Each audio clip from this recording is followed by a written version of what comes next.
नमस्कार, मैं हूं ज्योति प्रकाश रंगा और आप देखना शुरू कर चुके हैं आरएम न्यूज चैनल। मेरे यूट्यूब चैनल पर भी आरएम की तमाम खबरें देखने के लिए आप इसको सब्सक्राइब करें और इसको ज्यादा से ज्यादा शेयर करें। डाल लेते हैं बीकानेर में क्या कुछ रहा दिन भर, खास एक नजर। पूरे प्रदेश भर में कांग्रेस पार्टी ने पानी बिजली को लेकर के किया विरोध प्रदर्शन और बीकानेर में भी कांग्रेस ने किया प्रदर्शन।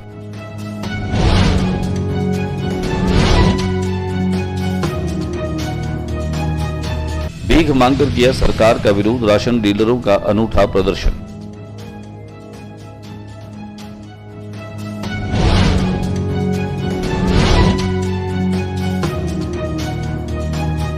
अंगदान महादान जागरूकता पखवाड़े के तहत रंगोली, पोस्टर एवं नुक्कड़ नाटक का प्रदर्शन किया गया।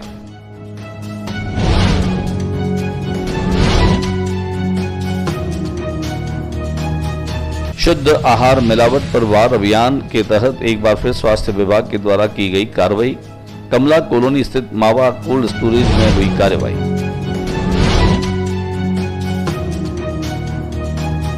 नेहरू शारदा पीठ पीजी महाविद्यालय में जिला स्तरीय चित्रकला प्रतियोगिता का आयोजन।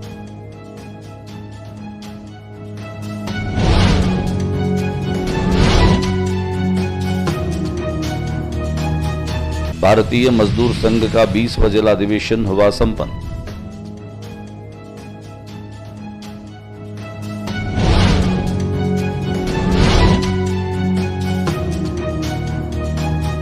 पीबीएम अस्पताल में नर्सिंग कर्मी एसोसिएशन के अध्यक्ष पद के चुनाव को लेकर बैठक।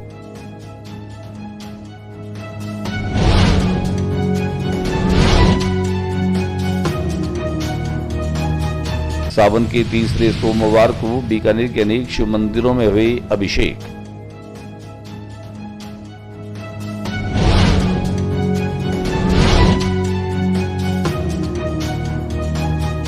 जंगलेश्वर शिव महोत्सव अभिषेक, अर्चन, दीपमाला, भंडारा, भजन वाणी और भंडारा का आयोजन। भक्ति रस की धारा में डूबे भक्त।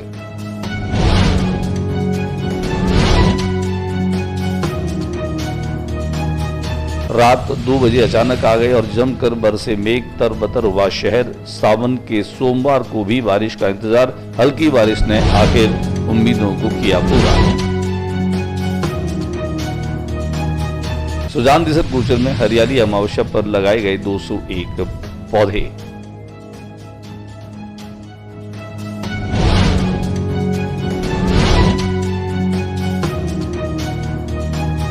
बीकानेर के विकास में कोई कसर नहीं छोड़ेंगे, कहा पश्चिम विधानसभा क्षेत्र से विधायक जेठानंद व्यास ने।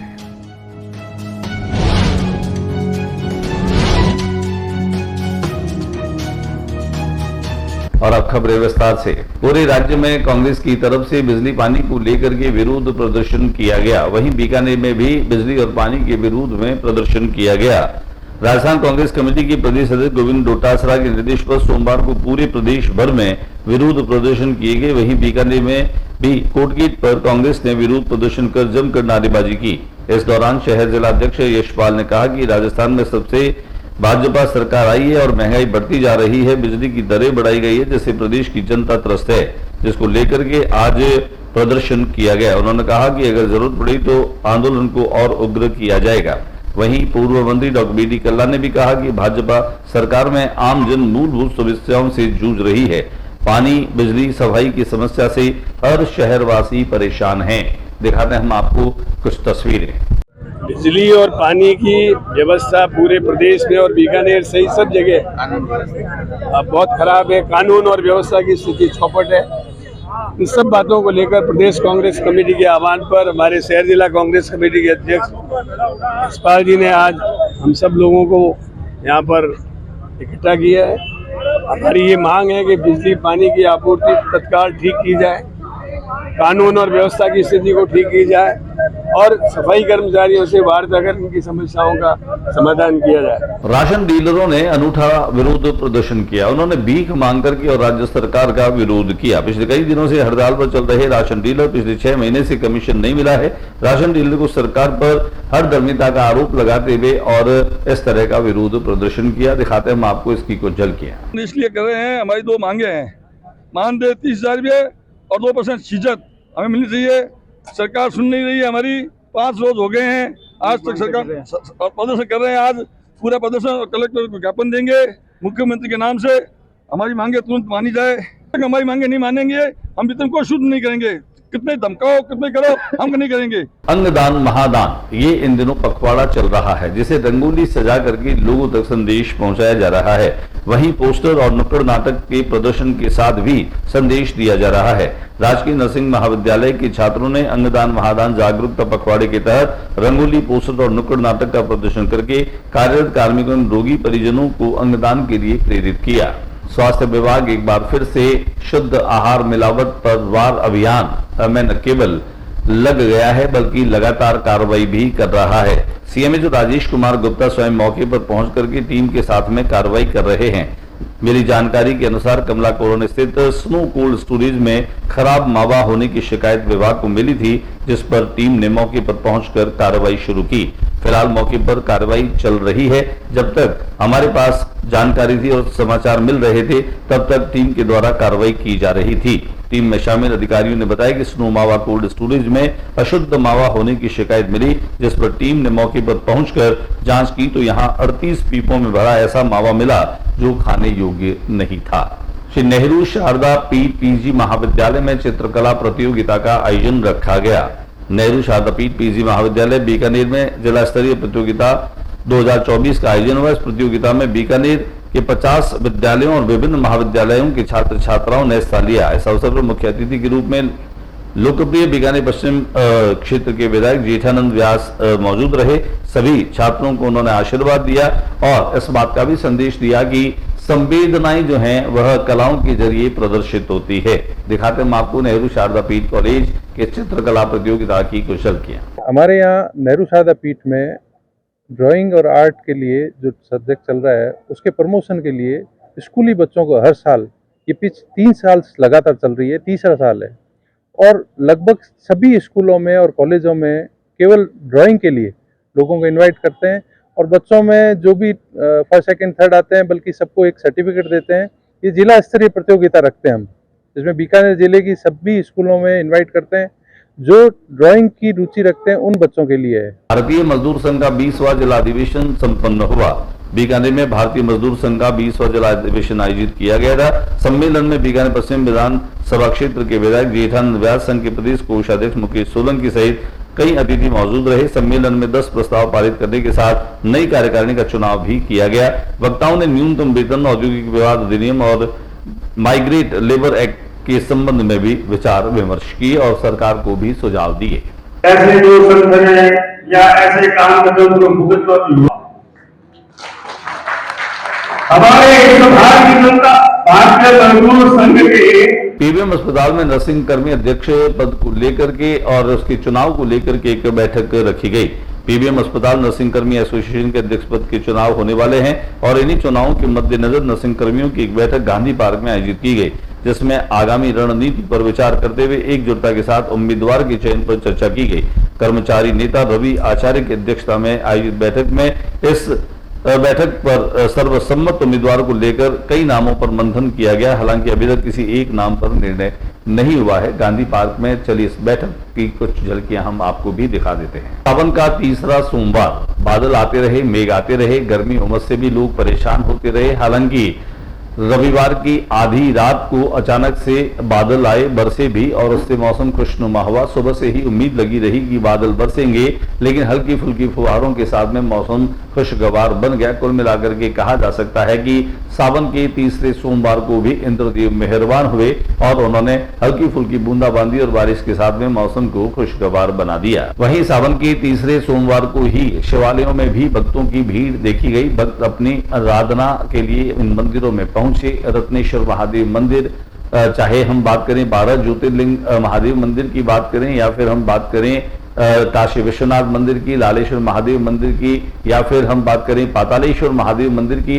कुल मिलाकर के बीकानेर शहर को छोटी काशी नगरी हम कहते हैं। और ये दृश्य बीकानेर में शिवालयों में दिखाई देता है, जब कहीं सहस्त्रगत हो रहे हैं, कहीं सहस्त्र धारा हो रही है और कहीं रुद्राभिषेक के साथ में आरती और अर्चना की जा रही है। हमारे कैमरा प्रतिनिधि शंकर ने पूरे शहर में इन तमाम शिवालयों में जाकर के और कुछ दृश्य अपने कैमरे में कैद किए। दिखाते हैं हम सोमवार का वो नजारा जो शिवालयों में भक्ति के रूप में बीकानेर में दिखाई दिया। वेंकटेश्वर शिव के मंदिर में भी पूजन अर्चन और अभिषेक किया गया। वहीं दीपमाला, भंडारा, भजन वाणी और भंडारे का विशेष आयोजन हुआ और भक्ति रस की धारा में भक्त डूबते दिखाई दिए। गंगानगर रोड काना सरफाना स्थित गौशाला जंगलेश्वर शिव मंदिर में भी सोमवार को जंगलेश्वर शिव महादेव मंदिर में यह भक्ति भरा नजारा साफ तौर पर दिखाई दिया।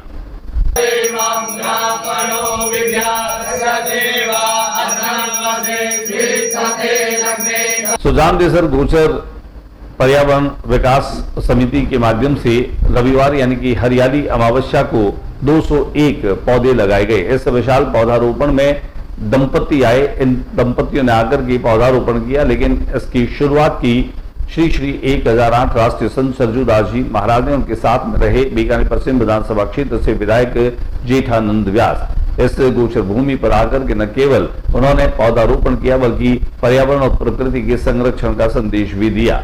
हालांकि सरजूदास जी से हमने बातचीत की। बातचीत के दौरान सरजूदास जी ने कहा कि पर्यावरण और प्रकृति जो है वो हमारी माँ है, हमें इसकी सुरक्षा करनी चाहिए, हमें इसका संरक्षण प्राप्त करना चाहिए। दिखाते हैं हम आपको यहाँ पौधारोपण की कुछ वो झांकियां, जिसके चलते अनेक दंपति यहाँ पर पहुंचे और उन्होंने यहाँ पर पौधारोपण किया। वहीं पर कुछ दंपतियों ने यहाँ पौधारोपण किया। उन्हें पौधारोपण करने के बाद उनसे हमने उनकी फीलिंग्स को जाना और उन्हें कैसा लगा। दिखा देते हैं कि कैसे पौधा लगाने के बाद एक सुकून और शांति की अनुभूति लोगों को हुई। तरुण सोनी। तरुण जी, इससे पहले भी आपने पौधे लगाए हैं? हाँ, काफी लगा चुका हूँ मैं। यहाँ इस गोचर पर आप लगातार आते हैं? हाँ, लगातार आ रहे हैं। आज पत्नी के साथ में पौधा लगा रहे हैं, हाँ। तो कैसा लग रहा है आपको? बहुत अच्छा लग रहा है और सबको लगाना चाहिए। सबको लगना चाहिए। सुषमा जी, आप पहली बार पौधा लगा रही हैं, पहले भी लगाए? इनके साथ लगा चुकी। इनके साथ लगा, यानी आप भी जीवन का हर काम जो है वो इनके साथ करना चाहती? हरियाली से तो नाता जोड़ के ही रखना चाहिए, तो हरा भरा जीवन रहता है। हरियाली से नाता जोड़ेंगे तो जीवन हरा भरा रहेगा। इस पौधे को लगाने के लिए आए हैं, इसके संरक्षण के लिए भी समय देंगे आप? पौधा लगाने के लिए प्लस संरक्षण के लिए भी। तो फिर आपको नियमित आना पड़ेगा इसकी देखभाल के लिए। जब भी मेरे को समय मिलेगा जरूर इस पौधे को इस पौधे कार्यक्रम में पहुंची जेठानंद व्यास से भी हमने पर्यावरण प्रकृति को लेकर के विशेष बातचीत की। भूमाफिया जा रहे हैं, बढ़ते जा रहे हैं, तो उनका सीमा ज्ञान करके और उस गोचर के लिए चारों तरफ कोई ऐसा किया जाए कि उसमें भूमाफिया नहीं घुसे। तो इस प्रकार इसके लिए भी उन्होंने कहा है कि तुरंत इसकी कार्रवाई की जाएगी। इस प्रकार वन क्षेत्र के लिए बात की है, यानी मैंने कोई क्षेत्र नहीं छोड़ा जिसके लिए मैं बात नहीं करूं। वहीं इस मौके पर हमने सुजान देसर गोचर समिति के अध्यक्ष सीताराम कच्छावा से भी की विशेष बातचीत। लिया था आज से 7 साल पहले कि हम सुजान देसर गोचर में पहले 1100 पेड़ लगाएंगे। तो हमने 2017 में इन पूरी टीम के सहयोग से, सुजान देसर गोचर वासियों के, यहाँ के निवासियों के सहयोग से हमने 1100 पेड़ लगाए थे। आप देख रहे हैं ये पेड़ आज 10 फुट से 15 फुट के हो चुके हैं। बहुत बाधाएं आती है, यहाँ पे नील गाय आ जाती है, गाय खा जाती है, कूद कूद करके आ जाती है, लेकिन फिर भी हमारे कार्यकर्ता, हमारे यहाँ पे बाबूलाल जी जैसे, हमारे श्याम जी जैसे और इंद्र जी जैसे, ओम जी जैसे, मतलब 50 कार्यकर्ता ऐसे जो यहाँ के लिए पिछले 7 साल में गर्मी, सर्दी, धूप, बरसात सबको सहन करते हुए इन पेड़ों को बचाने की कोशिश कर रहे हैं। इस मौके पर हमने बातचीत की श्री श्री 1008 राष्ट्रीय संत सरजूदास जी महाराज से। वो उससे जुड़े। ये सब वृक्ष लगाना हमारी मातृभूमि के लिए एक तपोभूमि बनाना है, ये हमारा लक्ष्य रहना चाहिए, ना ही हमको उसको नुकसान करने के लिए। वृक्ष को कभी नहीं काटना चाहिए, क्योंकि हम अगर वृक्ष को काटते हैं तो हम अपने आप को कुल्हाड़ी मारते हैं पैरों पर, क्योंकि वृक्ष हमारा हृदय है और हृदय आपका मजबूत रहेगा तो आपको कोई डिला नहीं सकता है। जय श्री राम। बीकानेर पश्चिम विधानसभा क्षेत्र के विधायक जेठानंद व्यास बीकानेर पहुंचे। चलते विधानसभा में उन्होंने कई जो हैं वो मुद्दे उठाए बीकानेर के विकास को लेकर के और उनकी बातें रहीं। जब बीकानेर को विकास प्राधिकरण के रूप में दर्जा दिया गया तो मुख्यमंत्री का न केवल उन्होंने धन्यवाद ज्ञापित किया बल्कि हमसे बातचीत के दौरान उन्होंने कहा कि आने वाले 5 वर्षों के बाद में बीकानेर की तस्वीर जो अभी तक है वह बिल्कुल उससे दूसरी तरह से दिखाई देगी। उन्होंने कहा कि पूरा बीकानेर के विकसित बीकानेर के रूप में लोगों को महसूस होगा। उन्होंने बातचीत के दौरान ये भी कहा कि बीकानेर की जनता ने मुझे विधायक बनाया है, साथ ही साथ जनता के मुद्दे वो उठाते रहेंगे। इसके अलावा बीकानेर के विकास के लिए वे कोई भी कोर कसर नहीं छोड़ेंगे। दिखाएं हम आपको कि बीकानेर को प्राधिकरण बनाए जाने के बाद में क्या प्रतिक्रिया रही जेठानंद व्यास की। मैंने जैसे ही प्राधिकरण की मांग की उन्होंने तुरंत मान ली। मैंने जिला अस्पताल के लिए 300 बेड के लिए मैंने मांग की, उन्होंने तुरंत उसको भी मान ली। ये गंदे पानी के निस्तारण के लिए मैंने कहा कि हमें चाहिए, तो उन्होंने 100 करोड़ रुपए तुरंत कर दिए।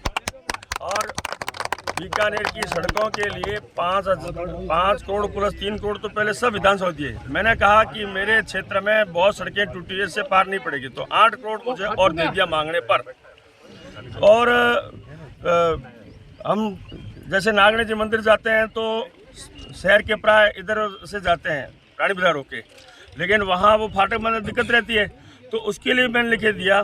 तो वो आरओबी पुल भी मेरे कहने पे उन्होंने तुरंत हाँ भर ली। और इस प्रकार उन्होंने, और मैं हर व्यक्ति को साथ लेकर चलना चाहता हूँ, तो मैंने रिको के लिए किया। तो रिको के जो अधिकारी साथ मेरी मीटिंग करवा दी मुख्यमंत्री जी ने, और उनकी समस्या हल करने कह दिया। वो व्यापारी वर्ग का था। आज हमारे जो पुजारी हैं, जो मंदिर में पूजा करते हैं, अंशकाल उनको 5,000 मिलता है। मैंने कहा 5,000 में कोई किसी का घर चल सकता है क्या आज के ज़माने में? तो मैंने 30,000 के लिए उन्होंने नोट किया, उन्होंने इस पर तुरंत विचार किया जाएगा। आज के बुलेटिन में बस इतना ही। अगले बुलेटिन में नई गतिविधियों के साथ इस समय इसी चैनल पर फिर मुलाकात होगी।